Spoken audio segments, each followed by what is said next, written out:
اتنے میں پہرے داروں نے بارگاہ رسالت صلی اللہ علیہ وآلہ وسلم میں حاضر ہونے کی اجازت چاہی۔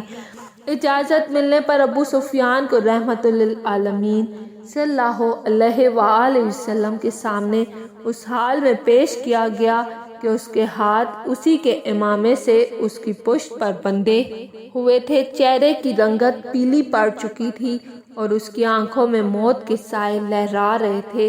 لب ہائے رسالت مآب صلی اللہ علیہ وآلہ وسلم ہوئے اور اصحاب نے ایک عجیب جملہ سنا، اس کے ہاتھ کھول دو اور اس کو پانی پلاؤ، بیٹھ جاؤ ابو سفیان ہارے ہوئے جواری کی طرح گرنے کے انداز میں خیمہ کے فرش پر بچھے قالین پر بیٹھ گیا۔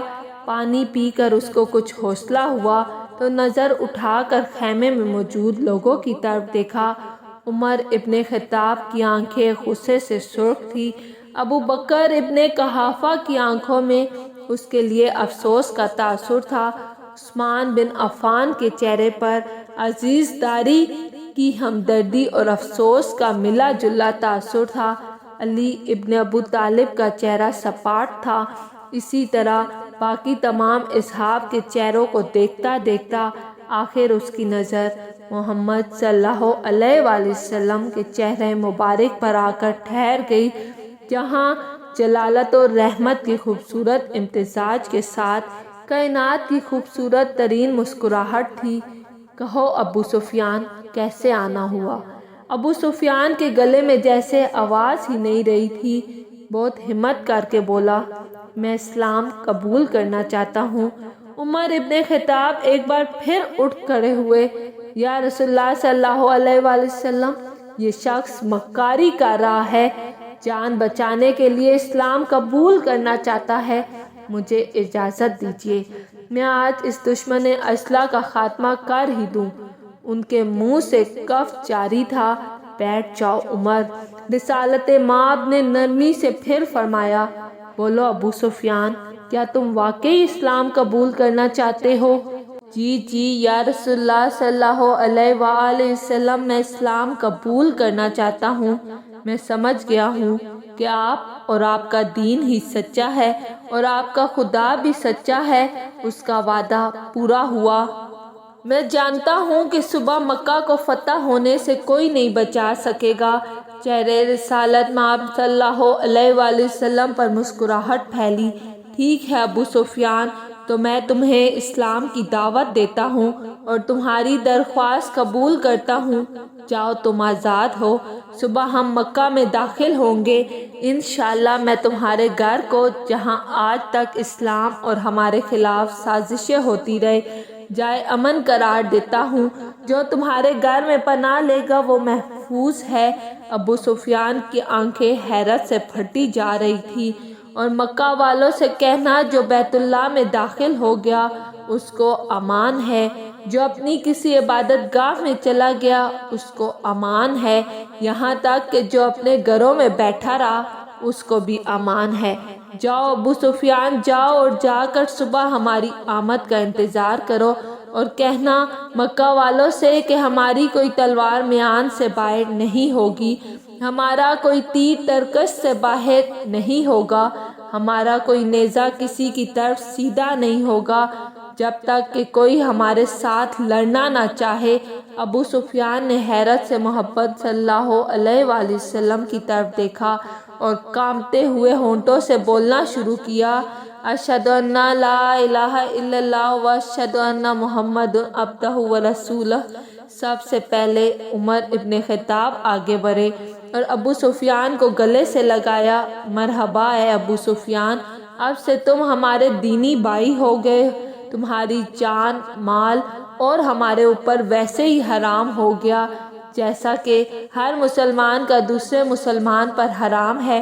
تم کو مبارک ہو کہ تمہاری پچھلی ساری خطائیں معاف کر دی گئی ہیں اور اللہ پاک تمہارے پچھلے تمام گناہ معاف فرمائے۔ ابو سفیان حیرت سے خطاب کے بیٹے کو دیکھ رہا تھا۔ یہ وہی تھا کہ چند لمحے پہلے جس کی آنکھوں میں اس کے لیے شدید نفرت اور غصہ تھا اور اس کی جان لینا چاہتا تھا، اب وہی اس کو گلے سے لگا کر بھائی بول رہا تھا۔ یہ کیسا دین ہے، یہ کیسے لوگ ہیں؟ سب سے گلے مل کر وہ رسول اللہ صلی اللہ علیہ وآلہ وسلم کے ہاتھوں پر بوسہ دے کر ابو سفیان خیمے سے باہر نکل گیا۔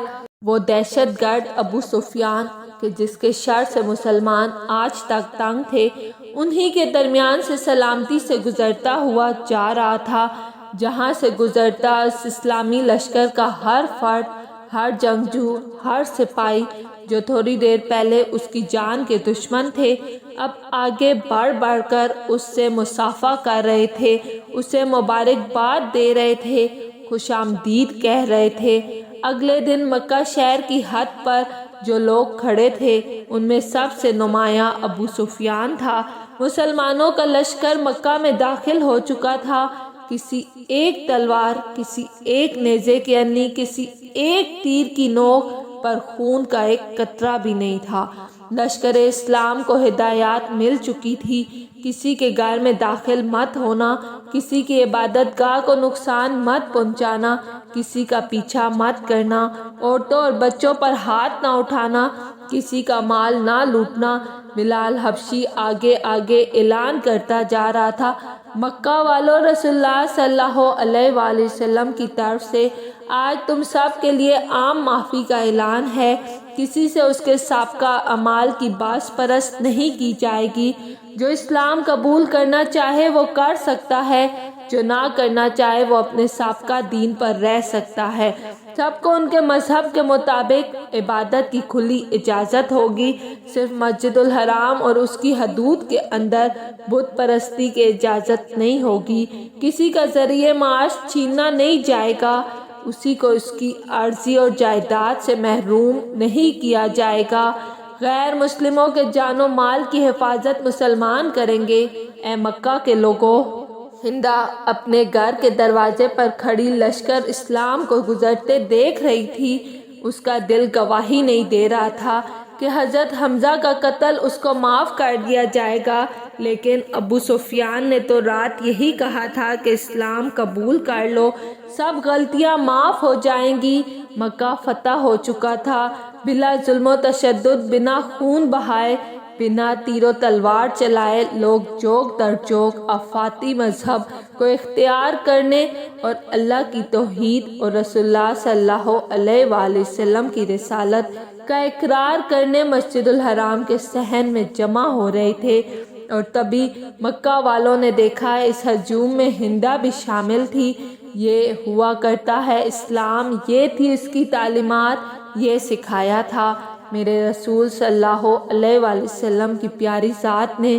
افسوس آج ہم کیا کر رہے ہیں۔ اگر آپ کو میری ویڈیو پسند آئی ہے تو لائک اور سبسکرائب لازمی کیجیے گا۔